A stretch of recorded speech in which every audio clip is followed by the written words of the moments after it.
শুভ সকাল বন্ধুরা। দেখতে দেখতে ঋতুরানী শরৎ এসে গেল আমাদের দুয়ারে। আর শরৎকাল মানেই আনন্দ উৎসব, কিন্তু শরৎকাল দুঃখেরও, কারো পাওয়ার কারো না পাওয়ার। আজ পিতৃপক্ষের অন্তিম দিন এবং মাতৃপক্ষের সন্ধি লগ্ন। এই মহালয়ার শুভক্ষণে আপনাদের সবাইকে রেড স্কোয়াড কলকাতা FM ও ইউটিউব চ্যানেলে সাদর আহ্বান জানাই আমাদের সঙ্গে উমা উৎসবে জড়িত হওয়ার জন্য। এই সন্ধিক্ষণে শরতের ঋতুকে বর্ণনা করতে নীল আকাশকে, পেঁজা পেঁজা তুলোকে, কাশবনকে, আনন্দকে, উৎসবকে, সব কিছুকে বর্ণনা করতে আমাদের প্রিয় কবি কবিতা বন্দ্যোপাধ্যায় একটি কবিতা আমাদের জন্য লিখে রেড স্কোয়াড টিমকে উপহার দিয়েছেন। আসুন আমরা সেই কবিতা দিয়ে আজকে ঋতুরানীকে স্বাগত জানাই। একটা শরৎ, খুশির শরৎ, একটা শরৎ গল্প, একটা শরৎ যন্ত্রণা আঁকে, একটা শরৎ স্বল্প, একটা শরৎ ছোট্টবেলার নীল আকাশের বুকে, রাশি রাশি পেঁজা তুলোর সুতোয় জড়িব না কাঁথাকে। একটা শরৎ শিউলি তলায় কাশের বনে বনে, সুখের কথা শোনায় কেবল মৌমাছিদের কানে। একটা শরৎ আজও দিন গনে ক্যালেন্ডারের পাতায়, দুর্গা মায়ের আগমনী গান আকাশ বাতাস মাতায়।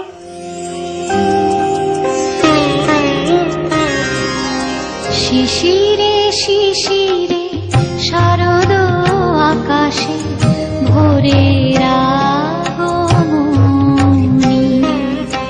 শিশিরে শিশিরে শারদ আকাশে ভোরের আগমনী। শিউলি ঝরানো দিন আনেছে, শিউলি ঝরানো দিন আনেছে, চিরদিনের বাণী ভোরের আগমনী। শিশিরে শিশিরে শারদ আকাশে ভোরের আগমনী।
শিশিরে শিশিরে শারদ আকাশে শিশিরে শিশিরে শারদ আকাশে ভোরের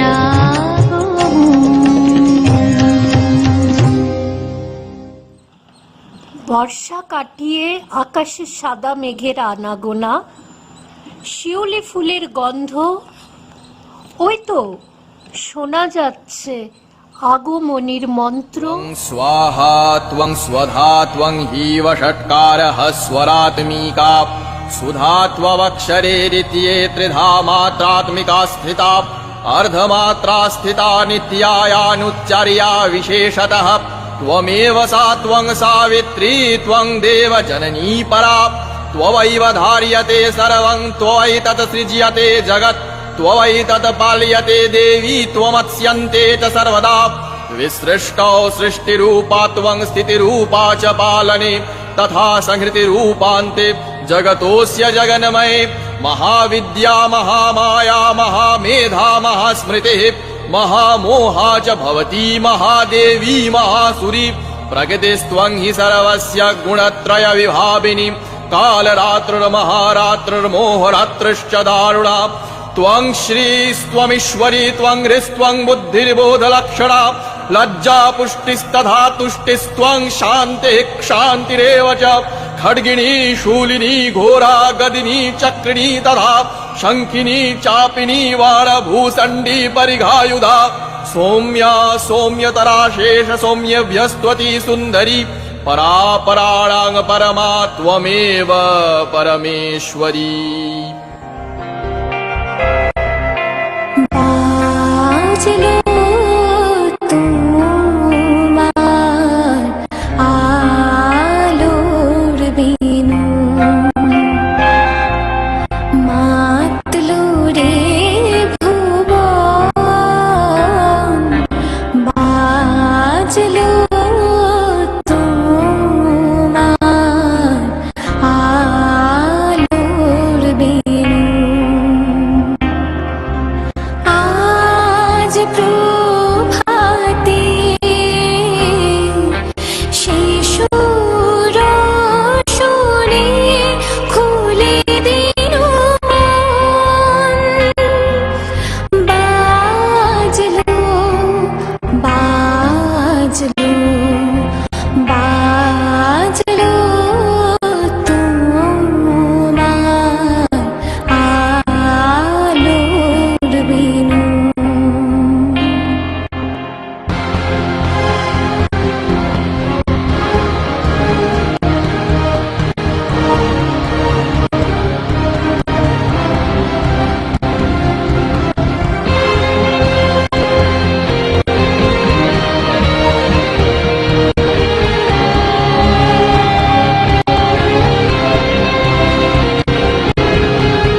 শুনলেন এবং চণ্ডীপাঠ শুনলেন।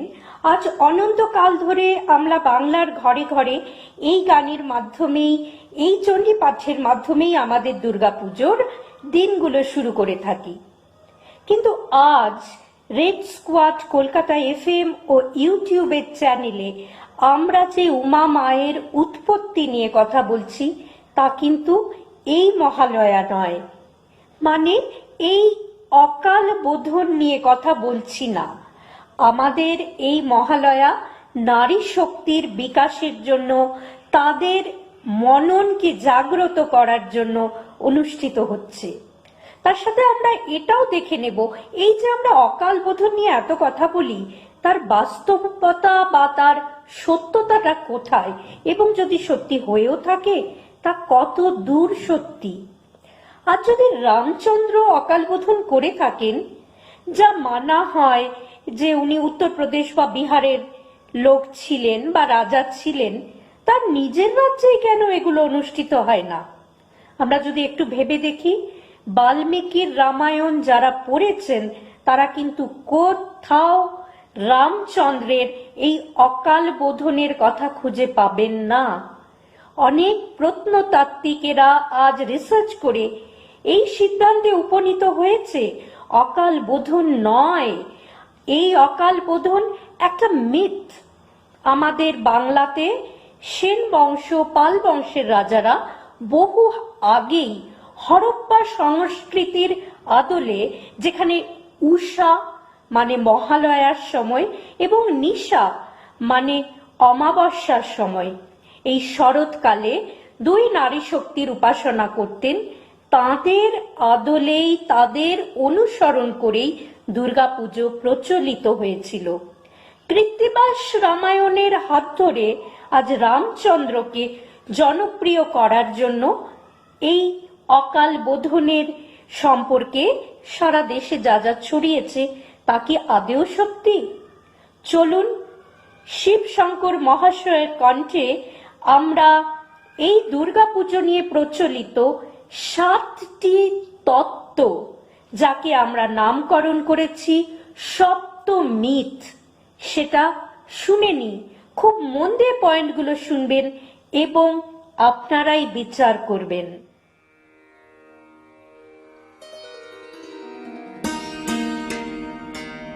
মা দুর্গা সপ্তমীর।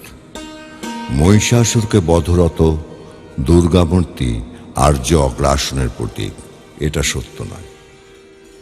মাতৃকা উপাসক হরপ্পা সভ্যতায় মহিষ মেদ প্রচলিত ছিল। প্রত্নসাক্ষ্য থেকে জানা যায় মায়ের উৎসবে মহিষ বলি দেওয়া হতো। এখান থেকে মহিষমর্দিনী এসেছেন। মহাভারতে অর্জুনের দুর্গাস্তবে মাকে মহিষশ্রীকপ্রিয় বলা হয়েছে, অর্থাৎ মহিষের রক্ত যার প্রিয়। এই মহিষ পরবর্তীকালে অ্যানথ্রোপোমরফিক পরিবর্তনে মহিষাসুর হয়েছে। মোষটাকে অসুর কল্পনা করা হয়। শারদীয়া পূজা আগে ছিল না, রামচন্দ্র অকাল বোধন করেন, এটা সত্যি নয়। বাল্মীকি রামায়ণে এমন কোনো কাহিনী নেই বাল্মীকির রাম সূর্যের উপাসনা করেছিলেন। বাংলায় রামকে জনপ্রিয় করার উদ্দেশ্যে অকাল বোধনের কাহিনী প্রথম মধ্যযুগে কৃত্তিবাস প্রচলিত করেন। শারদীয়া মাতৃকার উৎসব সুপ্রাচীন। হরপ্পা সভ্যতায় উষা ও নিশার উপাসনা হতো। উষার শারদীয়া বোধন দিয়ে শুরু এবং হেমন্তের কার্তিক অমাবস্যায় নিশার উপাসনা দিয়ে শেষ। আজকের দুর্গা কালী পুজো হরপ্পা সভ্যতা থেকে এসেছে। দুর্গাপুজো খুব অবার্চীন। মধ্যযুগে তাহেরপুরের রাজা কংসনারায়ণ প্রথম শুরু করেন। এটা মিথ, সত্য নয়। কংসনারায়ণ মধ্যযুগে নতুন করে জাঁকজমকের মাধ্যমে দুর্গাপুজো শুরু করেন, কিন্তু তার অনেক আগেই এই মধ্যযুগেই চণ্ডীচরণ পরায়ণ বলে নিজেদের আখ্যায়িত করেছেন। দনুজ মর্দন দেব ও মহেন্দ্র দেব। সিরাজ পতনের ফলে দুর্গাপুজো শুরু হয়। আগে ছিল না, সত্যি নয়, এটাও মিথ। কলকাতা অঞ্চলে সাবর্ণ পরিবার দুর্গাপুজো করেছেন সপ্তদশ শতকের প্রথম থেকেই। চিত্তেশ্বরী দুর্গা মন্দির সপ্তদশ শতকের প্রথমেই স্থাপিত, অর্থাৎ সিরাজ পতনের 150 বছর আগেই নথিবদ্ধ দুর্গাপুজো হতো কলকাতায়। বাংলায় দুর্গাপূজা শুরু হয়েছিল ব্রাহ্মণ্যতান্ত্রিক সেনদের আমলে, আগে ছিল না, এটাও মিথ, একেবারেই সত্য নয়। পাল যুগে নবম শতকের গৌড়বঙ্গে প্রথম অষ্টভুজা দুর্গামূর্তি পাওয়া যায়। প্রথম শতকে রাজা মহিপাল ভবানী মন্দির স্থাপন করেন। এই সময় থেকে নিয়মিত দশভুজা মহিষাসুর মর্দিনী সিংহবাহিনী দুর্গার মূর্তি পাওয়া যাচ্ছে। শরৎকালে উমা পূজার মহা ধুমধাম হতো রামপালের সময়ে জানা যায়। বস্তুত পাল ও সেন যুগের মধ্যে অনেকগুলো ধারাবাহিকতার একটি হলো দুর্গাপুজো, যা পাল যুগের সহজ আন্দোলনের সমকালীন।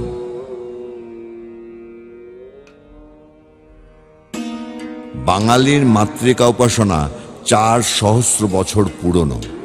যতদিন বাঙালি ততদিন মাতৃকা ধর্ম। এই মাতৃকা ধর্মে বাঙালির সংজ্ঞায়ন হয় 4 সহস্র বছর আগে। পাণ্ডু রাজার ঢিবিতে মাতৃকা উপাসনা নিদর্শন পাওয়া যায়, তা অন্তিম হরপ্পা সভ্যতার সমসাময়িক। হরপ্পা সভ্যতার তন্ত্র নির্ভর মাতৃকা ধর্মের উত্তরাধিকার বহন করে বাঙালি। হরপ্পা সভ্যতা পরিত্যক্ত হলে পূর্ব ভারতে তন্ত্রাশ্রয়ী মাতৃকা উপাসক সভ্যতার ভর কেন্দ্র সরে আসে। দুর্গাপুজো একটি বৈদিক সনাতনী উৎসব, এটা মিথ, সত্য নয়। দুর্গাপুজো একেবারেই বৈদিক উৎসব নয়, এটা সম্পূর্ণ অবৈদিক, ব্রাত্যধর্মীয় তন্ত্রাশ্রয়ী উৎসব। হরপ্পা সভ্যতার প্রধান মাতৃকা ছিলেন উষা। তাঁর বোধন হতো শরৎকালে।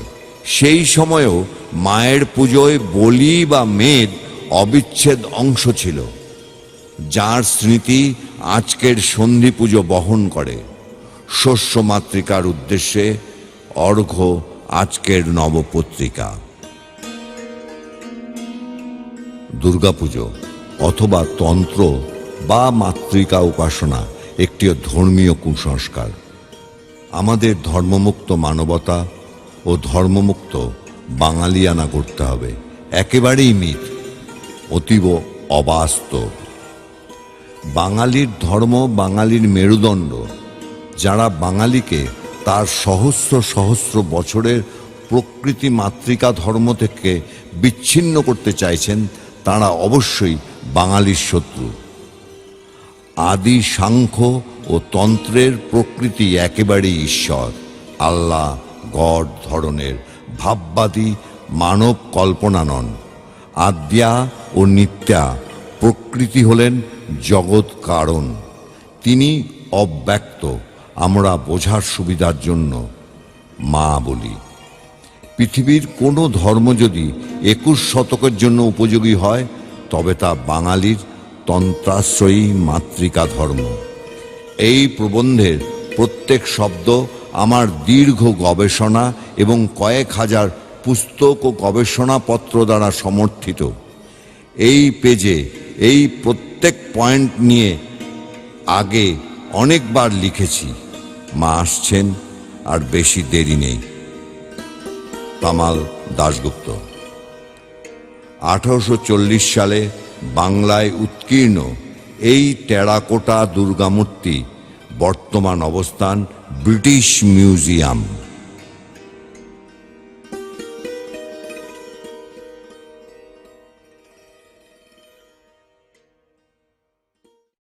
এবার আর আসিস নে মা।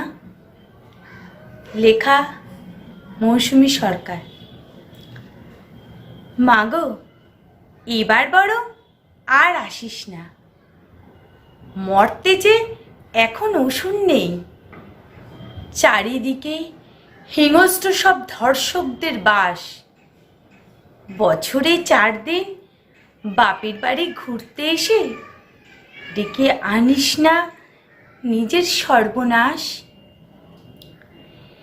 এবার না হয় আগমনের গান স্তব্ধই থাক, সকলের কানে বাজুক রক্তাক্ত ক্ষত বিক্ষত ধর্ষী তাদের চিৎকার।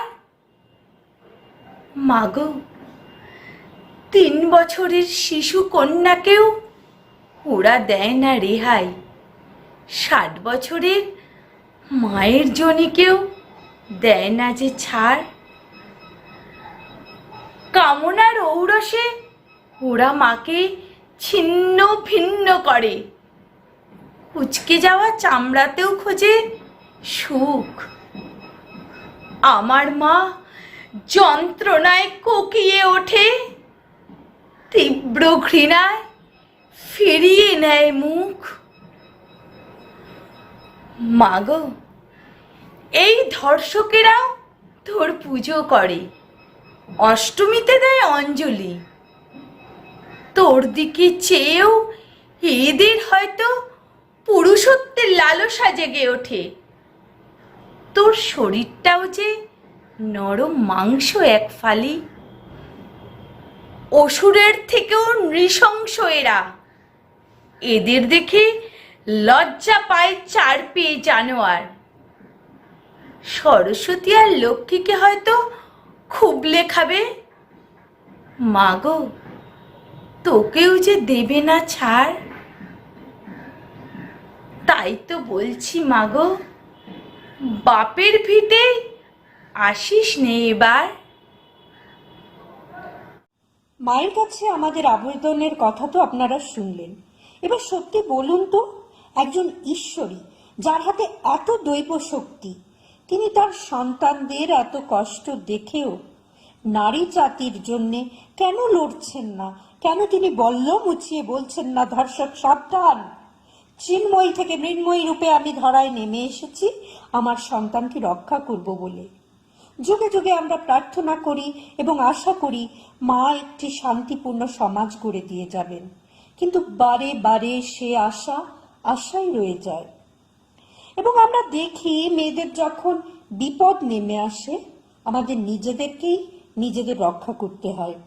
হ্যাঁ, আমাদের 10টা হাত দেখা যায় না, কিন্তু আজকে সাংসারিক দায়িত্ব, আর্থিক দায়িত্ব, সন্তান, সমাজ সব মিলিয়েও আমরা কিন্তু নিজেদের জায়গায় প্রতিষ্ঠিত হতে পারছি। সুতরাং সমাজের অবক্ষয়ের দায় শুধুমাত্র ধর্ষক বা ছেলেদের হাতে তুলে দেওয়া যায় না। কিছুটা ক্ষেত্রে হলেও হয়তো মায়েরা আমরা নিজেরাই দায়ী, কারণ আমরা ছোট থেকেই ছেলেকে ছেলে, মেয়েকে মেয়ে, একটা জগৎ বাইরের জগৎ ছেলেদের, একটা রান্নাঘরের জগৎ মেয়েদের, এই শিক্ষা দিই। এখন কিন্তু আমাদের বদলাতে হবে নিজেদেরকে, সন্তানদেরকে শেখাতে হবে ছেলে এবং মেয়ে একে অন্যের পরিপূরক, কেউ ভোগ্যবস্তু নয়। এবং মেয়েদেরও জানতে হবে স্বাবলম্বী হতে। স্বামী, বাবা বা ভাই, দাদা, তাদের দিকেই তাকিয়ে থাকলে হবে না, নিজেকে স্বনির্ভর হবার জন্যে। সুতরাং আজকের দিনে যা যা ঘটছে তাতে কিছুটা হলেও আমরা মেয়েরা দায়ী। আমরাই হয়তো কিছু কিছু ক্ষেত্রে নিজেদেরকে এতটা সহজলভ্য করে দিয়েছি, তা সাংস্কৃতিক দিকে হোক, পোশাকে আশাকে হোক, যে ভক্ষকেরা তারা আমাদের কাছ থেকেই হয়তো নিমন্ত্রণ পাচ্ছে এসে আমাদেরকে ভোগ্যবস্তু বানানোর জন্য। এবং আমরা শহরের মেয়েরা হয়তো সেটা কোনো না কোনোভাবে সামলে নিচ্ছি। আজ আমাদের আচরণে বাকি যে সমস্ত গ্রামে গঞ্জের মেয়েরা আছে তারাও বঞ্চনার শিকার হচ্ছে। যদি আজকে প্রকৃতি মা হয়, ফুলে ফলে সুন্দর করে নিজের প্রকৃতিকে সাজাতে পারে, তেমনি আমরাও মা, আমরাও কিন্তু ছোট থেকে নিজের ছেলে মেয়েকে সুশিক্ষা দিয়ে একটা সুন্দর সমাজ গড়তে পারি। হ্যাঁ কে হ্যাঁ, না কে না বলার একটা নিজস্ব মতবাদ রাখতে পারি। তাই আজকের এই আগমনীর গান আমাদের নারী শক্তিকে জাগ্রত করার জন্য, কোনো চিন্ময়ী মৃন্ময়ী দৈব শক্তিকে জন্য নয়। এই গান আমার আপনার মতো দুর্গাদের গান। জাগুন, সমাজকে বাঁচান এবং সুস্থ সমাজ গড়ুন।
ঋতুরানীর শরতের আগমনে আকাশ বাতাস সেজে উঠেছে।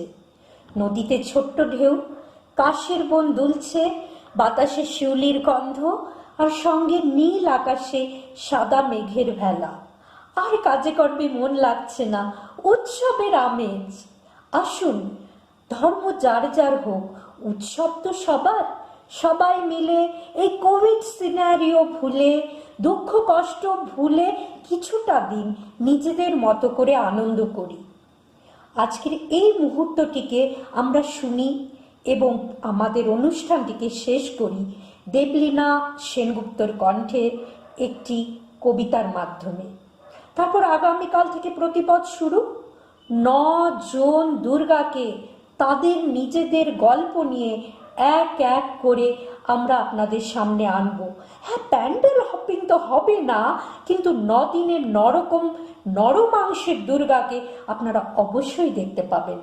আমাদের প্রোগ্রামটি আপনাদের ভালো লাগলে অবশ্যই লাইক করবেন, সাবস্ক্রাইব করবেন এবং বেল আইকনটি প্রেস করবেন। আমাদের এরকম বহু অনুষ্ঠানের সব নতুন নতুন ভিডিও যা যা আপলোড হবে আপনারা তার নোটিফিকেশন পেয়ে যাবেন। ভালো থাকবেন, সুস্থ থাকবেন, পুজোয় আনন্দ করবেন, কিন্তু কোভিড রুল মেনে। নমস্কার।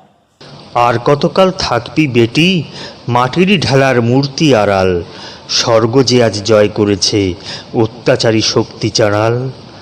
দেব শিশুদের মারছে চাবুক, বীর যুবকদের দিচ্ছে ফাঁসি, ভূ ভারত আজ কসাইখানা, আসবি কবে সর্বনাশী। মাদিগুলোর আদি দোষই অহিংসা বল নাকি নাকি, খাঁড়ায় কেটে কর্মা বিনাশ নপুংসকের প্রেমের ফাঁকি। ঢাল তরবার আনমা সমর, অমর হবার মন্ত্র শেখা, মাদিগুলোয় কর্মা পুরুষ রক্ত দেমা রক্ত দেখা। তুই একায় পাগলি বেটি তাথই তাথই নৃত্য করে, রক্ত তৃষার ময় ভুকাহুর কাদন কেতন কন্যে ধরে। অনেক পাঁঠা মোষ খেয়েছিস, রাক্ষসী তোর যায়নি ক্ষুধা। আয় পাষাণী, এবার নিবি আপন ছেলের রক্ত সুধা। দুর্বলেরে বলি দিয়ে ভীরুর এহীন শক্তি পূজা, দূর করে দে বলমা ছেলের রক্ত মাগে দশভুজা। মায় ভুকাহু মাই বলে আয় এবার আনন্দময়ী, কৈলাস হতে গিরিরানীর মা দুলালী কন্যা ওই।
কয়েক ফোঁটা মেঘ উড়ে যায়, এক পশলা জল।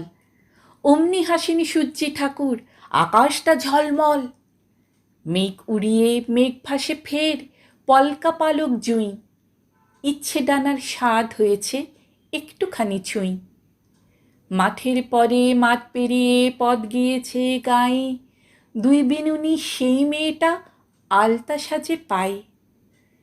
ঢাক বাজছে হাওয়ায় হাওয়ায়, দালান ভিড়ে ভিড়। মূর্তি গড়ে কুমোরটুলি, চোখ নড়ে না স্থির। কাশের বনে বাঁধ ভেঙেছে 7 সাগরের ঢেউ। শিউলি ফোটে আপনি ঝরে, টের পেল না কেউ। শালতে চড়ে চলল শালুক শারদ ফুলের হাটে, পুজোর গন্ধ পা ডোবালো পদ্ম দিঘির ঘাটে। পুজো আসছে, পুজো সাজছে, কলা বউয়ের স্নান। বাংলা শোনে কাক ভোরেতে মহালয়ার গান। পুজো আসছে বাগবাজারে, সাবর্ণদের বাড়ি। পুজো যাচ্ছে ঘাটশিলাতে, 10টা 10-এর গাড়ি। ছুটির বাঁশি স্কুলেতে, পাঠ্য বইয়ের পাতায়, ময়নাগুড়ি, কৃষ্ণনগর এবং কলিকাতায়। আলোয় আলোয় রাত হয় দিন, উৎসবেরই সুখ। হৃদয় জুড়ে কয়েকটা দিন দুর্গা মায়ের মুখ। হৃদয় জুড়ে কয়েকটা দিন দুর্গা মায়ের মুখ।